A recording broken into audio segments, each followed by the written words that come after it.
ඊළඟ එක. මේකදී අපි කතා කරන්නේ බැරි වුණා කියලා කොහොමද කියන්නේ කියලා. ඔයා දන්නව දැනටමත් පුළුවන් කියලා කියන්නේ කොහොමද? I can go මට යන්න පුළුවන්. I can see it මට ඒක පේනවා. right? I can call you මට ඔයාලට කතා කරන්න පුළුවන්. මේ ආදී විදිහට ඔයාලට පුළුවන් කියන එක can දාලා කියන්න. ඒකම බෑ කියන එකක් කියන්න පුළුවන් can't දාලා.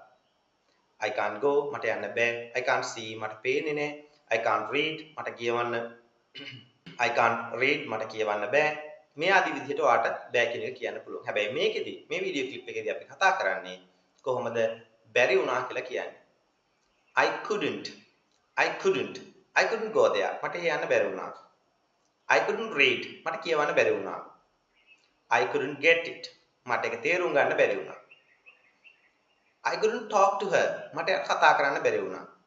එහෙනම් couldn't කියලා කියන්නේ බැරි වුණා කියන එක. එහෙනම් මේක අනිවාර්යයෙන්ම could කියලා කියන්නේ පුළුවන් කියන එක. නැත්නම් පුළුවන් වුණා කියන එක. I could do it. මට ඒක කරන්න පුළුවන් වුණා. I could realize it. මට ඒක තේරුම් ගන්න පුළුවන් වුණා.